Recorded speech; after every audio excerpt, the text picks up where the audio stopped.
Vitiligo concept ಮೇಲೆ cinema ಮಾಡಬೇಕು ಅನ್ನೋ ಇಂಟ್ರೆಸ್ಟ್ ನನಗಿರಲಿಲ್ಲ ಆ್ಯಕ್ಚುಲಿ. ಸೊ ಇದಕ್ಕೆ ಆ್ಯಕ್ಚುಲಿ ನಾಂದಿ ಹಾಡಿದ್ದೆ ಪುನೀತ್ ರಾಜ್ಕುಮಾರ್ ಸರ್ ಅವರು. ನೀವು ನಮ್ಮ ಪೋಸ್ಟರ್ಸ್ಗಳನ್ನೂ ನೋಡಿದ್ರೆ ಕಾರ್ನರಲ್ಲಿ ನಾನು ಅವರಿಗೆ making is wish come true ಅಂತ ಹಾಕಿದ್ದೀನಿ.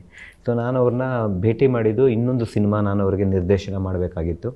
So it's A beautiful concept, out and out action ಇದ್ದಂಥ ಸಿನಿಮಾ, ಒಂದು ಎಕ್ಸ್ಪೆರಿಮೆಂಟಲ್ ಕಾನ್ಸೆಪ್ಟ್. ಆ ಟೈಮಲ್ಲಿ ಮಾತಾಡ್ತಾ ಇರಬೇಕಾದ್ರೆ ಪುನೀತ್ ಸರ್ ಅವರು ಕನ್ನಡ ಇಂಡಸ್ಟ್ರಿ ಬಗ್ಗೆ ಕಾಳಜಿ ತೋರಿಸಿ ಸುಮಾರು ಒಂದು 10 ವರ್ಷ ಮುಂಚೆಗೆ ಅವರು ಯೋಚನೆ ಮಾಡಿಬಿಟ್ಟಿದ್ರು, ಹಿಂಗೆ ಬರಬೇಕು ಮಹೇಶ್, ಈ ನ್ಯೂ ಕಮರ್ಸ್ ಈ ಥರ ಕಾನ್ಸೆಪ್ಟ್ನ ಸಪೋರ್ಟ್ ಮಾಡಬೇಕು, PRKಯಿಂದ ಈ ಥರ ಕಾನ್ಸೆಪ್ಟ್ಸ್ ನಮ್ಮಲ್ಲಿ ಯಾಕೆ ಬರ್ತಿಲ್ಲ, ಈ ಥರದ್ದೆಲ್ಲ ಸುಮಾರು ಡಿಸ್ಕಷನ್ ಮಾಡ್ತಾಯಿದ್ರು. Which I was very surprising because is one supreme big star. James film ಸೆಟ್ಟಿಗೆ ನಾನು ಹೋಗಿದ್ದೆ, ರಂಗಾಯಣ ರಘು ಅವರಿದ್ದರು, ಎಲ್ಲರೂ ಇದ್ದರು. ಮಾತಾಡ್ತಾ ಇರ್ಬೇಕಾದ್ರೆ ಹಂಗೆ ಮಾತಾಡ್ತಾ ನೀವು ಯಾವುದಾದ್ರು ಒಂದು ಕಾನ್ಸೆಪ್ಟ್ ಇತ್ತು ಅಂದರೆ ನಮ್ಗೆ ಹೇಳಿ, we will back you up, ನಾವು ಮಾಡೋಣ ಅಂತ ಹೇಳಿದ್ರು. ನಾನು ನೇರವಾಗಿ ಪಾಪ ತುಂಬ ಹಂಬಲಾಗಿ ಅವ್ರಿಗೆ ಹೇಳಿದೆ, ಸರ್ ಇಲ್ಲ ಸರ್, ನಿಮ್ಮ ಸಿನಿಮಾ ಮಾಡೋಕ್ಕೆ ನಂಗೆ 2 ವರ್ಷ ಪ್ರಿಪ್ರೇಷನ್ಗೆ ಬೇಕು, because it's a very big responsibility. ನಮಗೆ ಒಂದು ಇಂಟರ್ನ್ಯಾಷನಲ್ ಸ್ಟಂಟ್ ಕೊಲಾಬ್ರೇಷನ್ ತರಬೇಕು ಅನ್ನೋದೆಲ್ಲ ಆಸೆ ಇತ್ತು ನಮಗೆ.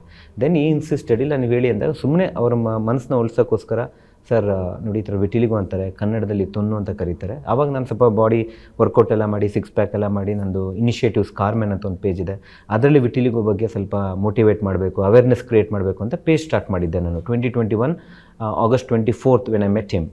ಅವರು ತುಂಬ ಇನ್ಸ್ಪೈರ್ಡ್ ಆಗಿ he hooked on to it and ಇಲ್ಲ ಈ ಸಿನಿಮಾ ನಾವು ಬ್ಯಾಕ್ ಮಾಡೋಣ, ನೀವು ಮಾಡಿ. ಅವ್ರಿಗೆ ತುಂಬ ಇಂಟ್ರೆಸ್ಟ್ ಬಂದಿದ್ದೇನು ಅಂದರೆ, ಈ ಥರ ಸಿನಿಮಾ ಕಾನ್ಸೆಪ್ಟ್ ಅನ್ನೋದು ನಾವು ಯಾಕೆ ಗಮನ ಕೊಡಲಿಲ್ಲ, ನಮ್ಮ ಕಣ್ಣಿಗೆ ಯಾಕೆ ಕಾಣಿಸ್ಲಿಲ್ಲ ಈ ಕಾನ್ಸೆಪ್ಟು, ಕುಂಡ್ರ ಬಗ್ಗೆ, ಬಾಳ್ಡೇರ್ ಬಗ್ಗೆ, ಒಂದು ಮೊಟ್ಟೆ ಕತೆ ಎಲ್ಲ ಬಂದಿದೆ, ಈ ಥರ ಗಮನ ಬಗ್ಗೆ ನಾವು ಯಾಕೆ ಗಮನ ಕೊಡಲಿಲ್ಲ ಅಂತ ಅವ್ರಿಗೊಂದು ಅಟೆನ್ಷನ್ ಕ್ರಿಯೇಟ್ ಆಯಿತು.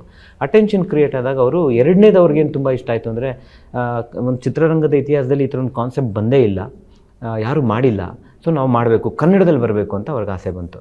ನಾನು ಆಯಿತು ಸರ್ ನೋಡೋಣ ಅಂತ ಒಂದು 5 ದಿನ ಟೈಮ್ ತೊಗೊಂಡು ದೆನ್ ಒಂದು ಚಿಕ್ಕದಾಗಿ ಒಂದು ಡ್ರಾಫ್ಟ್ ರೆಡಿ ಮಾಡಿಕೊಂಡು ಅವ್ರ ಹತ್ರ ಒಂದು ಸಲ ಮಾತಾಡಿದ್ದೆ. ಇನ್ನೊಂದು ಸಲ ಅಕ್ಟೋಬರ್ 30 ನಂಗೆ ಮೀಟ್ ಮಾಡಬೇಕಾಯಿತು. ಒಂದು ದಿನ ಮುಂಚೆ ಅವ್ರು ನಮ್ಮನ್ನೆಲ್ಲ ಬಿಟ್ಟು ಹೊರಟ್ಬಿಟ್ರು.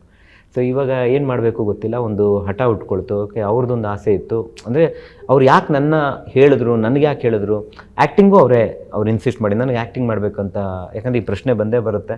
ಸೊ ಆ್ಯಕ್ಟಿಂಗ್ ಮಾಡಬೇಕು ಅಂತ ನನಗೆ ಗಮನ ಇರಲಿಲ್ಲ. ಯಾರು ಥಿಯೇಟರ್ ಆರ್ಟಿಸ್ಟ್ ತೊಗೋಬೇಕು ಅಂತ, ಯಾಕಂದರೆ ಬಿಗ್ ಸ್ಟಾರ್ಸ್ ಯಾರು ಇದಕ್ಕೆ ಸೂಟ್ ಆಗೋಲ್ಲ, ಅದು ವೆರಿ ಕ್ಲಿಯರ್, ಪುನೀತ್ ಸರೇ ಹೇಳಿದರು.